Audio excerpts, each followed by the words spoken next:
What would you think if I told you that there are 5 emotions, just 5, that once awakened in a man will haunt him long after you've gone? Not through manipulation, not by pleasing, but by the silent force of feminine depth. A woman rooted in her own mystery can embed herself so deeply in a man's psyche that even years later, he can still feel her in rooms she never entered.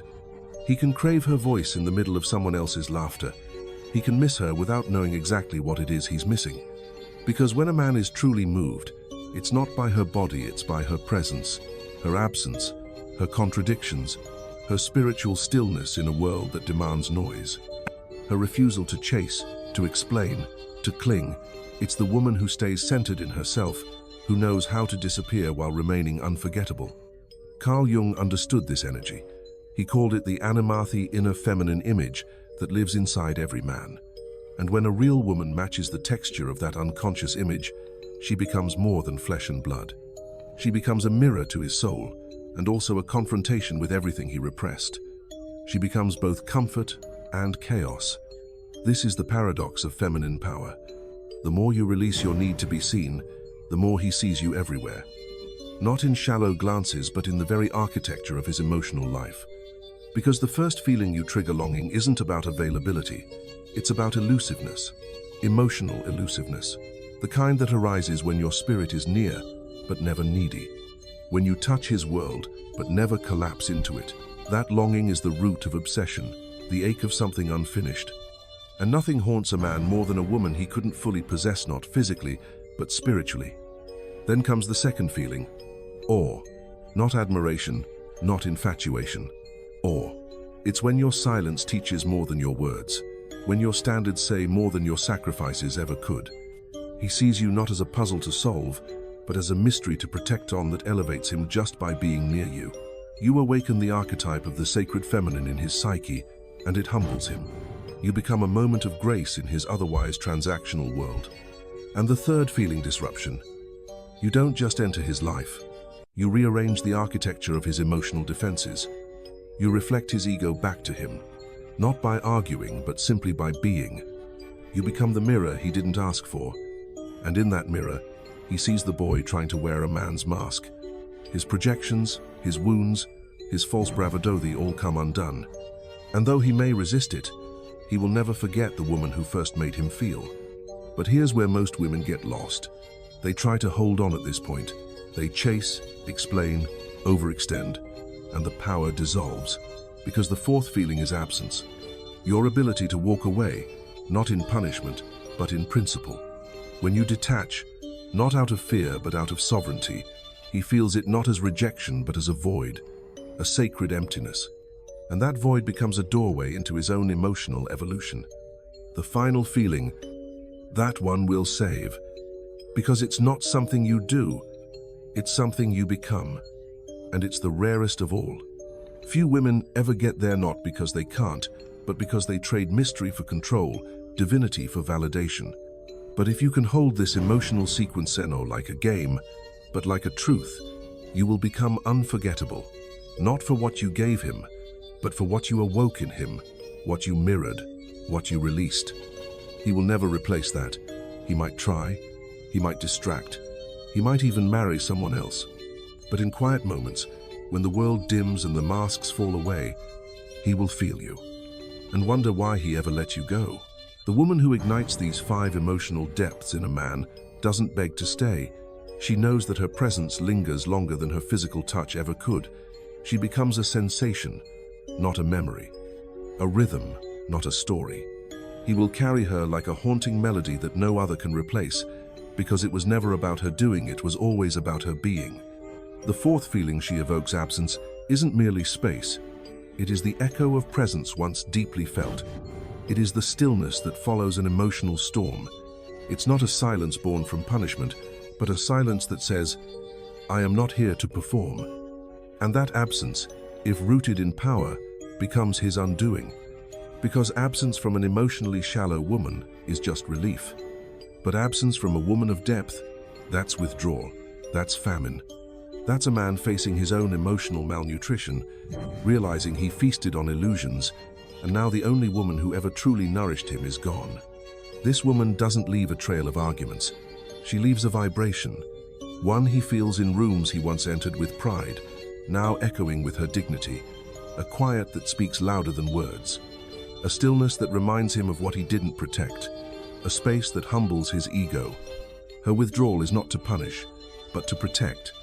Not him herself, because she knows now, the man who does not recognize her presence must be taught through her absence, not out of revenge, but out of respect for her own energy, and in that, she triggers the final emotion, the rarest of all, reverence. This feeling cannot be demanded, only inspired.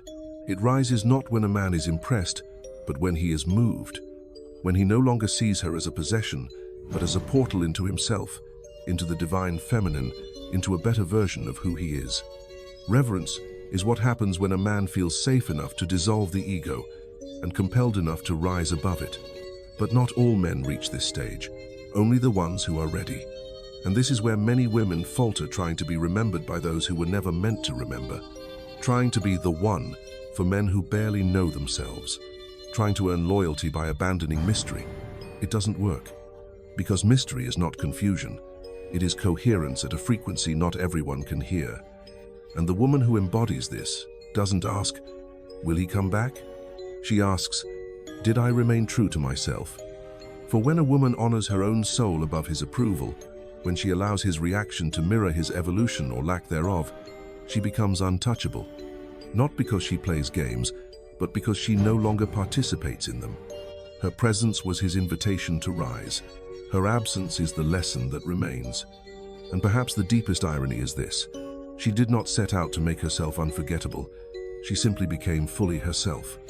And in doing so, she awakened him not to her, but to the parts of himself he lost long ago.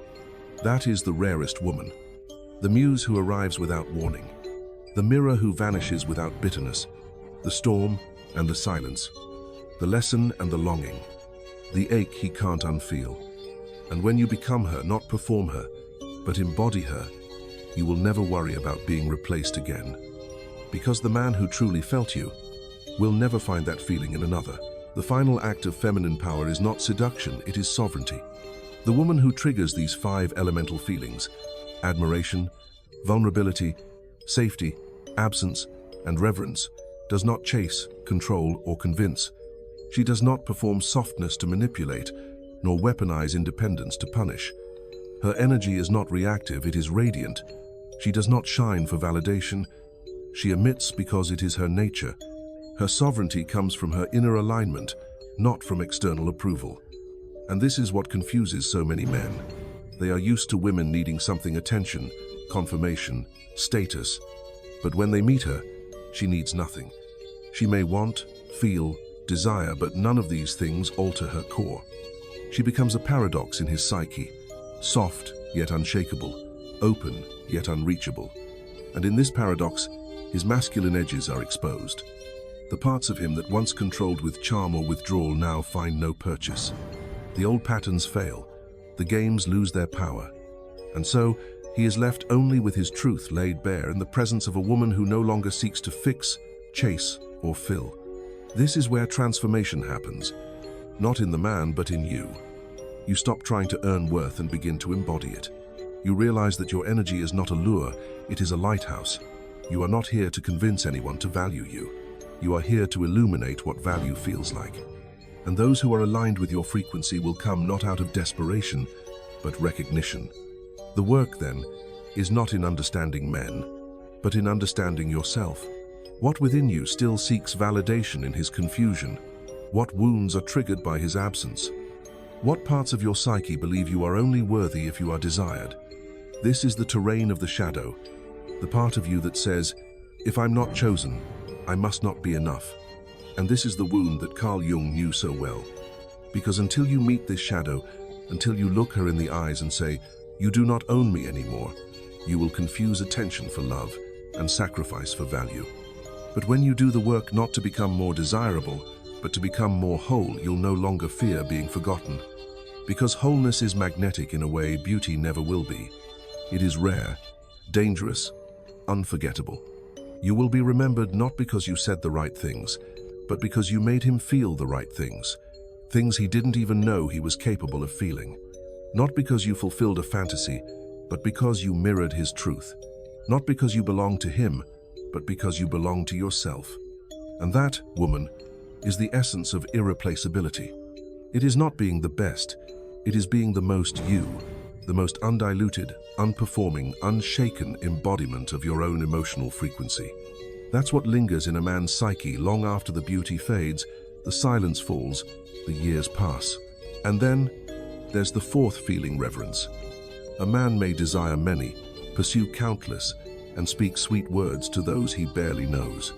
But when a woman awakens reverence in him, not lust, not possession, not ego-feeding infatuation, but true reverence, something in him begins to kneel in silence.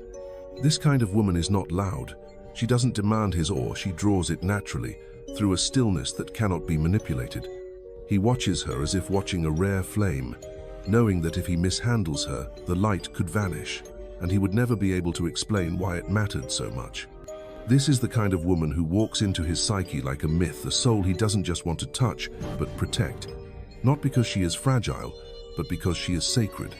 Jung might say this is the emergence of the anima, the feminine image of the soul rising in his unconscious. And when a woman embodies this archetype with clarity and distance, she becomes more than desirable. She becomes unforgettable. You don't beg for this reverence. You don't even ask for it. You simply return to yourself and refuse to perform. And it stirs something ancient in him, a memory of something lost, something holy.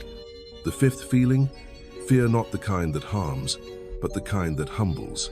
A subtle fear of losing you, not because you punish or withdraw affection like a tactic, but because your value does not depend on him at all. It exists before him. It will remain after him. You become an experience, not a transaction. It's the kind of fear a man feels when he realizes you are not bound to his potential. You are not waiting on his promise. You are not staying for who he might become. You see who he is now, and you choose accordingly. This fear, laced with awe, breeds clarity in a man. It disrupts his patterns, forces him to confront the cost of casualness. And if he is not conscious, it will also trigger his ego, because the masculine ego cannot control what it cannot fully understand. Yet when he is evolved, when he has begun his own path of inner work, this fear does not make him defensive. It makes him present, aware, awake. The feminine that can trigger both longing and reverence, beauty and boundary, sweetness and silence, she does not chase, and she does not trap. She reflects. He cannot replace her, not because she held on so tightly, but because she never had to hold on at all. She left fingerprints on his soul, not just memories in his mind. And so he replays her voice in empty rooms. He sees her eyes in other faces. He searches for the feeling of being fully seen and never finds it again in anything surface. You, the woman who made him feel these 5 things, you are not the one that got away. You are the one who called him to awaken, and he chose whether or not to answer. The feminine that lingers in a man's soul long after her physical presence is gone. She does not haunt him. She transforms him. She becomes his unfinished sentence, the question he can't stop asking, the mirror he avoids when silence becomes too loud. And yet it was never about seduction, never about being chosen. It was about becoming. The empowered feminine doesn't try to be unforgettable. She simply is, because she has remembered herself. In a world that tells her to mold, beg, soften, she instead hardens in the right places in boundary, not in heart, and she returns to her wholeness. Carl Jung wrote, "The privilege of a lifetime is to become who you truly are." But most women are taught to become what makes them liked, and in that distortion, they forget their power. The man who encounters a woman in her truth, the kind of truth that doesn't shout, doesn't prove, doesn't please, finds himself suddenly small, but in the most divine way, not diminished, awakened. She reminds him of the void he tried to fill with noise. She echoes the silence he feared and fills it with presence. And when she departs, she leaves him with something no lover, no conquest, no distraction ever could, a confrontation with his own depth. Because the woman who no longer needs to be needed is the one who teaches a man how to see, not just her but himself. She draws out the king, not by stroking the boy, but by ceasing to be his mother. She does not hold space for his avoidance. She does not cradle his wound while he harms her in return.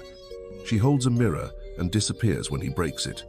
To awaken 5 feelings in a man: desire, safety, inspiration, reverence, and sacred fear is not manipulation.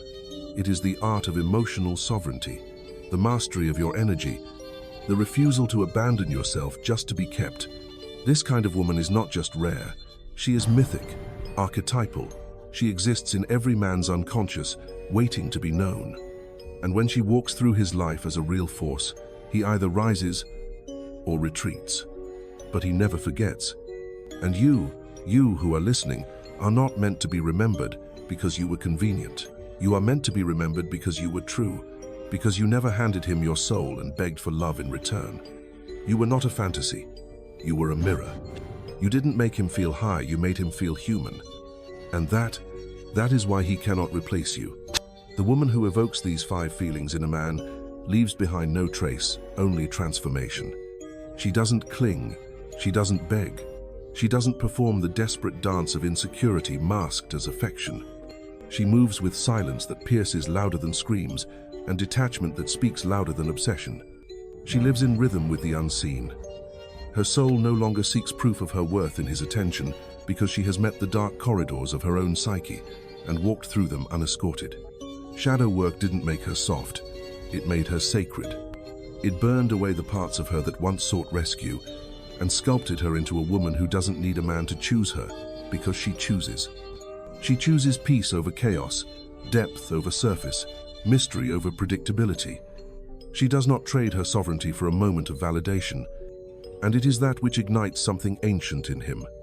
A man may chase many things: conquest, approval, pleasure, but what he cannot replicate is the woman who made him see himself clearly and loved him from that place. She becomes the echo in every silent room he walks into, the scent of self-awareness that lingers in every new embrace, the sacred memory not of comfort but of growth.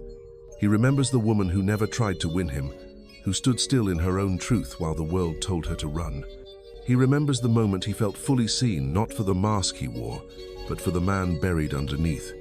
And in the solitude that follows her absence, something shifts.